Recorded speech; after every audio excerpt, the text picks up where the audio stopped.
Shalom teman-temanku yang dikasihi oleh Tuhan. Welcome di dalam renungan hari ini volume yang kedua. Dan aku percaya renungan ini pasti akan membantu kehidupan kamu dan akan memberikan inspirasi yang baru supaya kamu bisa semakin siap untuk menjadi pengikut Kristus yang berdampak positif buat dunia ini. Maka itu aku pengen ingetin kalau teman-teman belum sempat subscribe, jangan lupa untuk klik tombol subscribe dan klik tombol loncengnya. Supaya nanti ketika aku memberikan renungan baru di dalam channel ini, teman-teman bisa dapat notifikasinya dan teman-teman bisa langsung nonton dan diberkati olehnya. Oke teman-teman, nah hari ini kita pengen lihat ayat dasar atau kisah dasar yang sama volume pertama. Tapi kita akan melihat dari sisi yang berbeda. Jadi kalau misalnya teman-teman belum cek volume satunya, jangan lupa ditonton ya, karena tentunya itu akan sangat berkati kamu. Hari ini kita pengen lihat Lukas 17 ayat 11 sampai 19 lagi. Tapi kita bakal mempelajari sesuatu yang berbeda. Jadi waktu itu diceritakan seperti ini. Ada 10 orang yang sakit kusta. Mereka datang kepada Tuhan Yesus dan mereka berseru, "Yesus Guru, kasihanilah kami." Dan menarik sekali Tuhan Yesus mengatakan pada mereka, "Tunjukkanlah dirimu kepada para imam." Dan singkat cerita ke-10 orang kusta ini mengikuti arahan dari Tuhan Yesus. Mereka pergi kepada para imam dan ternyata di tengah jalan mereka yang sakit kusta ini tiba-tiba menjadi tahir alias menjadi sembuh. Dan kalau bisa kita lanjutin ya ceritanya, ada satu yang balik kepada Tuhan Yesus dan mengucap syukur. Nah, itu yang kita bahas di volume 1. Teman-teman bisa nonton di sana. Tapi hari ini kita pengen stop di sini, kita pengen lebih fokus sama bagaimana ke-10 orang kusta ini waktu itu taat sama arahan Tuhan dan mendapatkan mukjizat. Kita mau fokus di bagian sana pada video kali ini. Nah, teman-teman kita harus tahu dulu sedikit konteksnya. Kenapa sih waktu itu Tuhan Yesus menyuruh ke-10 orang sakit kusta ini menghadap kepada para imam? Alasannya adalah karena pada zaman itu, orang yang sakit kusta sebenarnya hidupnya itu dikucilkan. Mereka itu tinggalnya anggapannya di luar kota. Ya, mereka itu nggak boleh hidup bareng-bareng orang-orang yang lain. Karena penyakit kusta yang pertama itu sangat amat menular, teman-teman. Makanya nggak ada yang mau dekat sama orang yang sakit kusta. Dan juga pada zaman itu belum ada obatnya. Makanya mereka itu kasihan sekali. Mereka tinggalnya itu harus jauh dari teman-teman dan keluarga mereka. Mereka dikucilkan. Nah, kalau misalnya pada suatu hari tiba-tiba entah gimana caranya mereka sembuh. Kalau misalnya mereka pengen diizinin masuk lagi, mereka harus menunjukkan diri kepada para imam dulu. Para imam bakal cek nih, apakah benar kustanya sudah hilang secara penuh, secara keseluruhannya. Kalau misalnya benar nih, udah hilang 100%, baru imam memutuskan, yes, kamu boleh masuk lagi. Tapi intinya, imam itulah yang akan menentukan. Imamlah yang akan mengecek. Makanya Tuhan Yesus bilang, tunjukkan dirimu kepada para imam. Nah, menariknya seperti ini, teman-teman. Ketika Tuhan Yesus suruh mereka untuk menunjukkan diri kepada para imam, mereka belum sembuh. Tubuh mereka masih penuh dengan kusta. Penyakit mereka masih ada. Tapi yang menariknya, mereka percaya sama Tuhan. Jadi mereka taat. Mereka berjalan ke arah para imam. Padahal kan bisa aja mereka bilang, "Loh Yesus, sakit kustanya kan belum hilang." Kalau kita tunjukin diri kepada para imam dengan keadaan seperti ini, ya sama aja dong, kita bakal ditolak. Kita cuma akan buang-buang waktu doang. Bisa aja mereka jawab seperti itu. Tapi ternyata mereka nggak jawab seperti itu, melainkan mereka taat. Mereka ikutin arahan dari Tuhan Yesus, meskipun mukjizatnya belum terjadi. Dan ketika mereka taat sama arahan Tuhan, di sana baru mukjizat itu terjadi. Nah, ini adalah pesan yang baik sekali untuk setiap dari kita, teman-teman.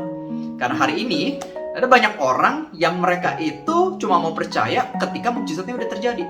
Padahal Tuhan minta kitanya untuk percaya bahkan sebelum mukjizatnya terjadi. We walk by faith and not by sight.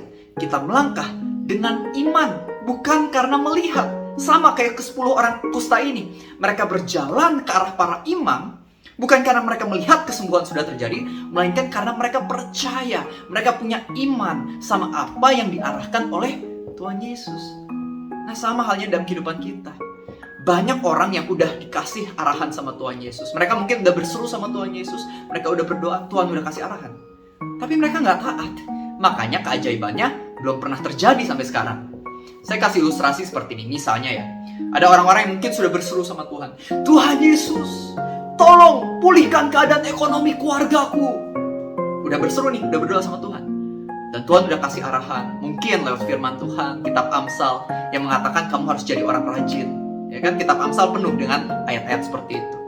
Tapi setelah dia baca, dia nggak lakukan apa-apa. Tetap aja males-malesan. jadi pribadi yang mager, malas gerak, kerjaannya sehari-hari cuma main game. Ya sampai kapanpun keajaiban nggak akan terjadi. Nggak akan mungkin tiba-tiba ekonomi dia jadi baik, nggak bisa. Kenapa? Karena dia udah dapat arahan untuk jadi pribadi rajin, tapi masih aja malas-malasan. Contoh lain lagi, misalnya sudah berseru pada Tuhan, Tuhan tolong pulihkan hubunganku dengan pasanganku, dengan suamiku atau istriku. Dan Tuhan udah kasih arahannya, mungkin lewat firman-Nya, atau mungkin dalam hati, tinggalkan yang namanya perselingkuhan kamu. Tinggalkan yang namanya kebiasaan buka pornografi. Tuhan udah kasih tahu, jauhi hawa nafsu. Ya tapi nggak taat, sehari-hari masih aja buka pornografi, masih aja mungkin pergi sama selingkuhan, sama mantan, masih teleponan. Ya mau gimana? Nggak akan terjadi pemulihan. Kalau bisa pengen keajaiban terjadi, maka harus taat sama apa yang diperintahkan oleh Tuhan. Contoh lain, mungkin kita udah berdoa sama Tuhan, Tuhan tolong aku habis cek darah dan hasil cek darahnya mengerikan sekali Tuhan. Tolong Tuhan, aku pengen kesehatan yang lebih baik. Udah doa, dan Tuhan udah kasih arahannya. Mungkin lewat teman-teman di sekitar kita, dikasih tahu, bro, sis, kamu harus jaga makan, ya kan, makannya lebih sehat, dan juga jangan lupa olahraga. Udah dikasih arahan. Tapi tetap aja setiap hari makannya gorengan, martabak, duren. Ya mau gimana? Gak bisa jadi lebih baik kesehatan kamu kalau misalnya kamu gak mau taat sama arahan dari Tuhan. Intinya begini teman-teman, kalau misalnya kita pengen melihat yang namanya keajaiban terjadi, kita harus terlebih dahulu taat. Karena ketaatan akan menghasilkan keajaiban. Di Lukas 6 ayat 56, Tuhan Yesus mengatakan, mengapa engkau manggilku Tuhan, Tuhan, tapi engkau gak melakukan apa yang kuperintahkan kepadamu. Yeremia 7 ayat 23, Tuhan mengatakan, dengarkanlah perkataanku, maka aku akan menjadi Allahmu, dan kau akan menjadi umatku. Dan turutilah seluruh jalan yang kuperintahkan kepadamu, maka kamu akan berbahagia. Perhatikan baik-baik. Tuhan Yesus menyuruh setiap dari kita untuk taat. Kalau misalnya kita benar-benar sungguh percaya sama Tuhan dan menjadikannya Tuhan atas hidup kita, kita mau sungguh-sungguh mengikut Tuhan Yesus, maka ya ikutin dong perintahnya. Jangan sampai kita cuma sok-sok percaya tapi nggak pernah taat. Jangan sampai jangan sampai omong doang. Marilah kita sungguh-sungguh melakukan apa yang Tuhan arahkan. Dan perhatikan pada Yeremia 7 ayat 23 dikatakan kita harus mengikuti seluruh, ya, bukan sebagian, bukan 50%.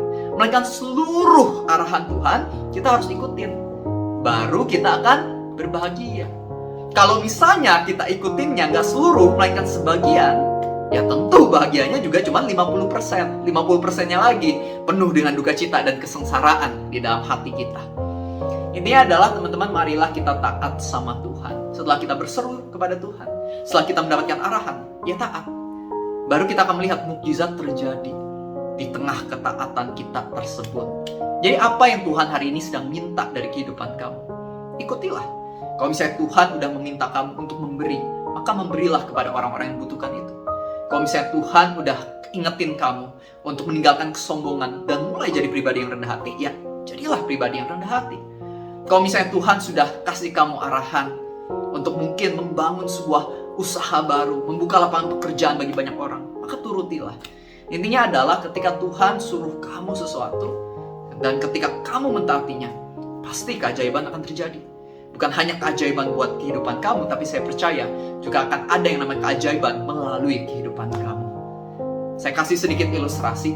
Saya waktu itu pernah ya teman-teman udah beliin sebuah kado buat teman aku yang ulang tahun dan aku kirim lewat Gojek ya atau Grab, waktu itu saya lupa, dan saya kirim. Singkat cerita, setelah saya kirim, tukang Gojeknya ini telepon saya, Pak, saya udah nyampe lokasi, tapi ternyata gak ada orangnya ya di rumah ya. Kayaknya rumah kosong. Boleh dicek Pak, ini alamatnya bener gak ya? Apakah ada orang di sini? Ini saya telepon teman saya itu. Halo, lagi di rumah gak? Saya lagi kirim kue nih, hadiah buat kamu. Tapi ternyata dia bilang dia udah pindah rumah. Waduh, saya pikir, aduh gimana nih, udah pindah rumah. Saya cek lokasinya, ternyata cukup jauh dari rumah lamanya ini. Udah, saya bingung ya, saya harus ngapain, dan saya merasa Tuhan berbisik di hati saya, Revi, kuenya kasih aja buat si tukang Gojek ini. Pikir, aduh, Tuhan sayang juga ya, harga kuenya lumayan mahal. Tapi saya pikir ya udah deh, kalau Tuhan yang kasih arahan, saya taat aja dengan iman. Saya bilang ke tukang Gojeknya, Pak, kuenya buat Bapak aja deh. Dan ketika saya ngomong seperti itu, ketika saya telepon bapak itu dan mengatakan seperti itu, tiba-tiba bapak Gojek ini, dia sangat amat senang. Dia bilang, wah terima kasih pak, terima kasih pak, terima kasih pak. Dan ternyata dia itu beragama yang berbeda. Tapi tiba-tiba dia mulai curhat. Dia bilang, pak, sebenarnya istri saya lagi dirawat di rumah sakit. Boleh nggak pak berdoa buat saya dan istri saya? Padahal agamanya berbeda loh. Dan dia nggak tahu agama saya siapa. Tapi karena dia lihat saya adalah orang yang baik, yang udah kasih kue buat keluarganya, jadi dia minta didoakan. Oke, saya berdoa buat dia. Tuhan, biarlah Engkau yang berkati, biarlah Engkau pulihkan keadaan istrinya. Amin. Dan di sana saya merasakan sukacita yang begitu besar. Dan ternyata ketika saya taat kepada arahan Tuhan, bukan hanya saya mendapatkan keajaiban, melainkan saya bisa menjadi saluran keajaiban buat sesama. Saya bisa mendoakan orang itu dan juga memberinya makanan yang membantu keadaan orang tersebut yang sedang kesusahan. Intinya teman-teman, di dalam hidup ini, ketika kita mau taat sama perintah Tuhan, percayalah, keajaiban akan selalu terjadi. Mungkin saja keajaiban buat hidup kamu, tapi kadang-kadang mungkin aja keajaibannya adalah untuk orang-orang di sekitar kamu. Intinya, taat sama Tuhan, sebab ketaatan adalah kunci melihat keajaiban. Amin. Yuk kita tutup dengan doa. Bapak yang baik, terima kasih untuk firman-Mu hari ini. Dan aku berdoa agar apa yang disampaikan hari ini gak sekedar menjadi teori yang kami ingat, melainkan bisa menjadi sesuatu yang sungguh-sungguh kami terapkan dalam hidup kami. Tuhan, kami berdoa, mampukan kami untuk taat, supaya kami bisa melakukan segala sesuatu tepat seperti apa yang Tuhan minta. Sehingga kehidupan kami boleh berbahagia, dan tentunya kami juga bisa menjadi saluran inspirasi buat orang-orang di sekitar kami. Tuhan, pimpin jalan kami ini. Kami percaya arahan yang berdasarkan daripada-Mu adalah arahan yang terbaik, arahan yang paling tepat. Tuhan, ubah pikiran kami, ubah hati kami ini untuk lebih lagi setia kepada perkataan-perkataan-Mu. Ubah kami agar kami gak sekedar jadi pendengar firman Tuhan, tapi bisa menjadi pelaku firman Tuhan yang setia. Terima kasih Tuhan, Kau sangat baik, dan kami serahkan keseluruhan dari kehidupan kami ke dalam tangan kasih-Mu. In the name of Jesus, dalam nama Tuhan Yesus. Semua yang percaya katakan, amin. Tuhan Yesus memberkati. Dan teman-teman, aku pengen ingetin lagi, kalau teman-teman belum subscribe, jangan lupa untuk klik tombol subscribe-nya dan klik tombol loncengnya, supaya nanti ketika aku share firman Tuhan lagi, teman-teman bisa langsung dapat notifikasinya dan terberkati oleh video-videonya. Dan juga buat teman-teman yang mungkin lagi cari buku rohani, aku ada nulis beberapa buku rohani, dan ini adalah salah satu yang bestseller, yaitu Jujur Sama Tuhan. Buku ini akan menolong kita untuk lebih lagi memiliki hubungan yang baik, yang akrab dengan Tuhan. Kita akan belajar bagaimana cara berdoa yang baik, bagaimana kita bisa lebih jujur sama Tuhan, dan bagaimana kita bisa lebih lagi mengikuti arahan-arahan Tuhan di dalam kehidupan kita. Buat teman-teman yang tertarik, bisa langsung cek di Shopee atau nomor WhatsApp yang tercantum. Sekian dari aku, see you di renungan hari ini berikutnya. God bless you.